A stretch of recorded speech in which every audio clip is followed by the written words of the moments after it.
this episode of the Worship Band Builder podcast, where we are working with you to lay the foundation for skillful worship. I'm Eric Roberts, and I'm joined by my lovely co-host, Emily Roberts. She's right here on the mic. What'd you say, Emily? Hello, everyone. She says, hello, everyone. And, she has been taking it up a level in the technical realm. Taking it, aren't you? Haven't you been taking it up a level? Well, you've taught me a few things. Yeah, so first of all, we need to clarify. I'm 6'5". How tall are you? 4'6"? 4'6". That's close. Okay. Or 5'3". She's 5'3". I'm 6'4". I'm 6'4". And so even though... You decided you're 6'4" today? Sometimes he's 6'5" and sometimes he's 6'4". We just don't really know. Yeah, we don't know. Maybe you decide. Meet him in person. You decide. See what you think. Yeah, you decide. I think my doctor decides every time I go. They make a different number up. But what we're talking about today is Livestream, setting up your Livestream room mix. So let us know in the comments of this podcast. So if you're watching this on YouTube, that's great. Go ahead and leave us there's if you're watching this on YouTube, then there's the camera right there. You can leave us a comment and you can ask us questions. Some of these videos get a lot of views and a lot of questions because you all want to know what's going on, and I want to know what's going on too. We're talking about setting up the best scenario for your live stream mix. So we're going to talk about where we are right now at our church, the church at Spring Hill. I forgot to put a link up in there for y'all to she keeps looking at me. Look, listen. You're talking, so I'm looking at you. Stop Why looking is that problematic? This is a major problem. I don't understand It makes me this. nervous when you're looking at me. Would you rather her look at me or look at you in the camera? Does it make more sense for me to look at you or to look at him? Well, you're not, yeah. Because you are not talking, but he is. I ask you. She must be trained. Please send it in. I mean, this is like the biggest fight of our marriage. Look at the camera. Don't keep looking at me. And people on Spotify would never even know that this was going on, except that you have now just laid it all out in the open. Well, if you're listening to this and think it's ridiculous, I agree with you because she keeps looking at me. Now I'm trying not to look at you. Try not to look at me. Look at the camera. Don't look at me. Look at me and don't look at the screen. It's so many distractions. I feel like I'm almost like I'm at church. Hey, Lauren Kendrick. She said hi. Lauren Kendrick, hello. Yeah. Yes, Lauren, since you're here, can you tell us, when she looks at me, doesn't it get so awkward? Here, let's try it. Look at me the whole time I'm talking, and it just gets awkward. Like it looks weird. It's not awkward. Okay. They're looking at you while you're talking, and I'm looking at you while you're talking. Okay. Well, that's normal. Let's just That's don't what look happens in a conversation. Unless you're on TV. TV. Okay. Is anybody on TV anymore? Okay, it doesn't matter. Well, here's what's going to happen. We're going to talk about how we're setting up our live stream and how most churches would do it. They'll set up their you know what? Churches have gone insane. COVID, lockdowns. Not at all. She says you are her love. So Lauren, Aww. You're saying she can look at me the whole time and make it awkward? Okay. That's fine. As long as she looks at me like this. Look at me like that. Oh, boy. 20 years may be a little too long for me to keep looking at you like that. Maybe if I keep wearing these goofy yellow glasses, you'll be like, what is that guy wearing yellow glasses for? I know you guys want to know that. It's a mystery. All right, so churches are in shutdown. They're in COVID. We started doing live streams. So every church starts setting all this stuff up. And, we all are doing what we can do. We have a limited budget. But I'm also obsessed, so I'm trying to figure out how to make everything right. Most people will just put their bus mix off of their mixer into the live stream mix, or they'll just take their second left and right channel and throw it into their iPhone or throw it into whatever they're doing, and it can sound really bad. We've never done that. That was a conversation, but I knew that was not going to work for me. So we did run a couple bus mixes once, and that worked okay. But we quickly wanted to get to a scenario where we could mix on Logic or mix on a separate mixer for the live stream mix. So it's a broadcast mix. It's a real broadcast mix. We have a second mixer mixing for the broadcast mix. So it's not just whatever comes out of the speakers goes into the iPhone. If you've done that, you already know that's not great. And maybe you're watching this because you're like, yeah, I need something not great. So here's our scenario right now. And I did some live stream critiques today on my Facebook and YouTube channel. Emily was live stream mixing, and the first service was kind of rough. Second service got really good. But the problem we're having is that what you decided? One of them was good, and one of them was better than the other. And I think it was the second. I got kind of confused because parts of some were good and parts of some were not as good in the others, whatever. But the overall mix actually sounded really good. It was just that one time. Are you looking at me now? Am I allowed to look at you about this? Don't look at me about this. I'm not going to look at you. Your mixes were actually pretty good, other than my vocals got really hot on a couple songs, and it was kind of I hate that. I personally hate that. In fact, Tyler mixed the week before. He had my vocals pretty hot too. It's just me. I just don't like my vocals that loud over the band. So, but the problem we're having is the setup is the problem, because we have our Logic computer sitting in the main front of house room. In the room, we call this front of house, would be the mixer. But in the room that our band is in is also our mixer, who has the mixing board, which is normal. And then you got the Logic computer right next to this person. Okay, so now they're sitting there with these sound canceling headphones on, which do not work, by the way. They don't work great. No, they don't work, because what I've been doing is, during rehearsal, I'll record a snippet of the band. So when they're having a little meeting pre-service stuff and everything's quiet, I put on my headphones and I critically mix what I think is going to be good, and then get the drums and the bass right and all that. But we're working in a not a great scenario. So here's what I think about some of this, is that getting a good sound is relative for a lot of reasons. Everybody at home is listening to your mix on different speakers. So they might be listening to it through a computer. They might be hooked into their television and listening to it that way. They might be on their cell phone. And so... might be driving in their car with their little earbuds, which I do. Could be earbuds, could even be through the car speakers.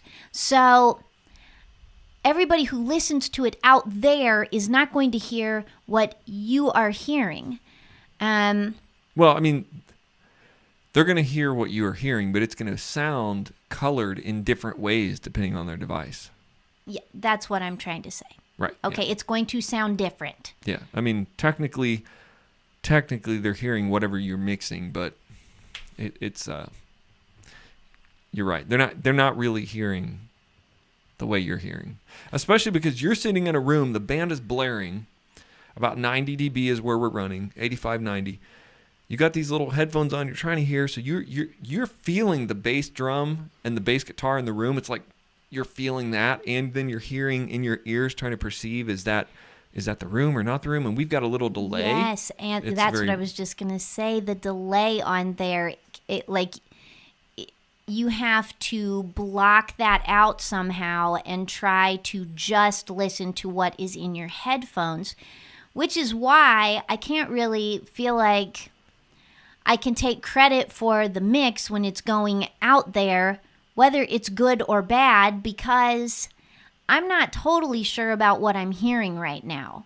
The goal is to get the live stream mix setup into another room. That's the ideal. Yeah. So that's what we're talking about. We've got to take the next step. So if you've got your, I've seen some church boards, they've got two mixing boards right next to each other, and the one guy's standing there with in-ear monitors. And I mean, some in-ear monitors will block out a lot of sound. Some in-ear monitors are going to be okay. In fact, this Sunday, I'm going to try some in-ear monitors, and I'm going to try some different things just in the booth. I'll be doing live stream this week, so that's good. And each week I get a little better because I'm doing it and I'm working on it and I'm obsessing over it. But if I get a volunteer to come in or a new person, I can't really say, well, here, put these headphones on, and then even though you can't hear the bass, it's still there. It's going to be, you can't explain this. You've got to, it's hard to explain.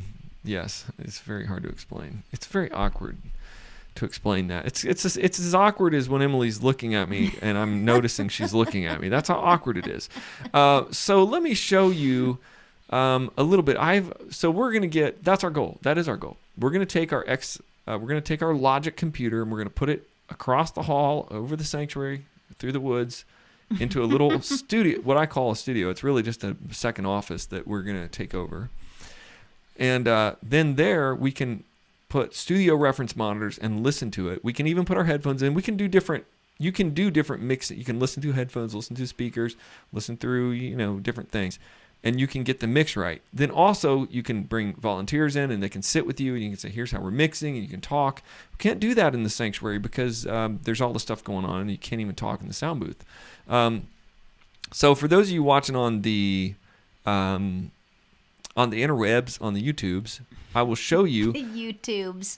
Some of you are watching on the YouTubes. I'm going to show you. I'm creating a new webinar, and I'm creating this whole thing here. So I'm going to show you exactly how we would do it, talking about a few things. So we have the X32. We are looking at Dante because that is the protocol, the popular protocol. But it's also so popular that it's completely sold out.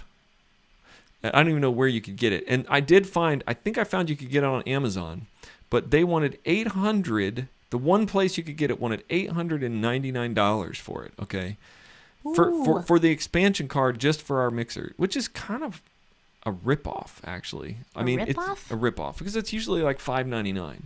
Oh. The problem is there's one person that had it. So I guess it's that whole supply and demand thing. Definitely the supply is down, demand is up, and everything's out of stock. So I tried to find these USB connectors. I've done a few things trying to get my computer out of the room. I've bought these little LINESO stereo RCA things, and I bought this little USB extender. All of these are going back because none of them worked. None of these peripheral type USB extenders, I put some Cat 5 across the ceiling and in. None of them worked, okay? They all say they would work. None of them worked with our console to take the signal out of the US X32 console and throw it over to our Logic stream that's about 80 feet away. Okay, none of them worked, and that's fine. It was kind of a long shot. I didn't read anywhere that it would work. It just said this could work, and people were saying maybe it's mostly about extending a USB cable. But for some reason, the X32 is not liking it. So my friend Caleb, shout out to you, Caleb. We had Caleb on the channel. He's a brilliant tech guy. I put on there, hey, does anybody have a Dante they want to sell me? Because I wanted to buy a Dante card that wasn't $800 or $900. And he said, hey, what about this? So he threw this piece of gear at me today, Klark Teknik AES 50 to USB converter, and this is only $370, and it looks like it's in stock pretty much everywhere because it's not the Dante. It is Klark Teknik. It'll basically take the signal out of our mixing console, okay, this little thing. It'll run it through a Cat 5 or 6 cable over to that other room. We can take that, put it into Logic, and USB all of our channels from that into there. So now we can mix all of our channels in another room, and then we can take an audio. It says it works both ways, so I'm hoping I can send through the AES back to the X32, or I'll have to use my little audio sender. Either way, check out the website for webinars. The link is in the description because I'm going to do a full tech webinar on this. I don't want to dive too deep into the nerd tech right here, but the idea is that we're trying to get our computer in another room. And to do that, you have to do it through either network connection and all of it can be done, but none of it is cheap. Okay, this is the cheapest version I've found. But the idea is that we've got to get it. It doesn't have to be 100 feet away. It could be 30 feet away. In fact, we have a cry room. You know what that is called, like a cry room? It's where the babies go. Yeah, stick the babies in there and let them cry. Or big people, if they're really upset. We spank people and throw them in that room. Just let them cry it out. That room is really like only about 20 feet from our sound booth, and that's the room that I visioned to be the studio, but it's a cry room now. So, I don't know if they would mind to trade you. I thought about seeing if we could trade the cry room for the office and just flip it over because there's a window there, and I think that's how churches have a window you can look in, but that window to the sanctuary. Yeah, the window faces the sound booth. That's all you can see, so it's not like it's any Wouldn't great. really help. Yeah, so I may see if we could switch the cry room over to that bigger office, and then just if you need a closer signal. If I needed a closer signal, but I think with this scenario, we can run this as far as we need to. We don't need to worry about that. So if you want to nerd out with me on this personally, go to worshipbandbuilder.com/Wednesday webinar and just go to the website and then click on webinars. And probably in the next couple days, I'm going to do a full webinar on how I would wire this for the X32. And then you just have to apply your own, and I have this little diagram that I'm actually still working on. So you'll be able to download that from the online store too. You'll be able to apply this stuff to, see, it always does that. Played the intro right over top of me. But you'll be able to, sorry about that. You'll be able to apply this thought process to getting your mixer just out into the other room. It could be just to the next room over, or it could be to the basement. It could be to the attic. It could be wherever in your church that you want it. Some people have it way up high, like on the 3rd floor, way above behind the stage. You know, it doesn't matter where the Logic mixer is, as long as they can get to a bathroom. I mean, you know, some people have been saying we should have it up in that room behind the stage. The problem is you can't get out of that room once the service starts. You know, it's like you'd have to walk through the sanctuary, like come out of a back room and walk up the middle aisle to go to the bathroom. That would be bad. Or to get a donut, or just whatever. Okay. All right. What questions do you have, Emily? Questions? You just zoned out, didn't you, on that whole thing? No. I was listening. I guess I was thinking that you've already run cable to that other room, and I'm sort of wondering why we need this thing that will throw the signal if we have cables. Well, okay. So here's the specific thing of Dante. Maybe I should explain Dante and then explain this little converter that I'm going to get instead of Dante. Okay, Dante is a network protocol. It's sort of like, and I'll just say, it's sort of like a sound card in the cloud. Okay, so with Dante, you can do a lot of stuff. And how I'm kind of understanding Dante is, it's sort of like turns your X32 is sort of the hub of Dante. And the X32 is the hub of Dante. And so we have, say, 32 channels in our mixer. Those same 32 channels go into a network. So go into basically, it's not really I wouldn't say it's a cloud because it's not wireless, but they go into the network. So you can go down the hallway, plug a computer into the network, you know, with a cable, and then you can access Dante's card. So you can say all those 32 channels that are going into the board, now I want those channels to go into my computer too. Now I want, you know, you can send signal through those 32 channels back and forth through the board, through to the computer, and back and forth and up to the stage, and everywhere you put a little Dante box, you can use the cable to run this. Okay, so when I first started studying Dante, it's just kind of confusing, but really, there's some good videos on YouTube out there. You can watch them and go, oh, okay. So you're going to need that card for your mixer, and there's a lot of mixers that take the Dante card. It is the protocol. Now, Caleb told me this AES 50 protocol was something that was maybe prior to Dante, and they were pushing for that to be kind of the big protocol, but it didn't make it. Dante kind of took over, and I get that, and it's just the way manufacturers, like our manufacturer has an AES 50 port, but you know, maybe Mackey's don't, or maybe other companies said no, we'll just try to do it this way. So as they kind of shifted around over the years here, we've landed on Dante is a very powerful sort of network sound card that connects all of your gear and runs all your channels between rooms and upstairs and downstairs. And I don't know, you might even be able to run it to your house. I mean, in other words, somebody could be mixing the Logic Livestream from here because it comes through a network, and it's like that's all. So I've seen people like in a hotel room mixing for their church that's 2 states away. Okay, that would be money too, and I think we'll probably get Dante someday. But for now, we're just trying to get the easiest scenario. So this Klark Teknik's AES 50 to USB converter, it does a few things. It takes the USB port out of our mixer, it switches it over to this this AES 50. It will take that plug out of our mixer and then send it over to Cat 5, and then when you get to that other room, then you would see this side, and you could plug a USB port in, and it would just sort of be like an extender of your board. That's all it's doing. Now you can still get all the 32 channels in your computer. You can mix, but the idea is, in the old days, let's get back to before the network cloud protocols. We would just have splitter snake. Literally, they would come off the stage. There would be like a 32 channel box on the stage, and you could plug all your mics into that, and then it would split two ways. One would go to the front of house mixer, and one would go, under the wall and over the thing, and a whole snake would, it'd be two snakes running from one box or something. So there's different ways that it could split up.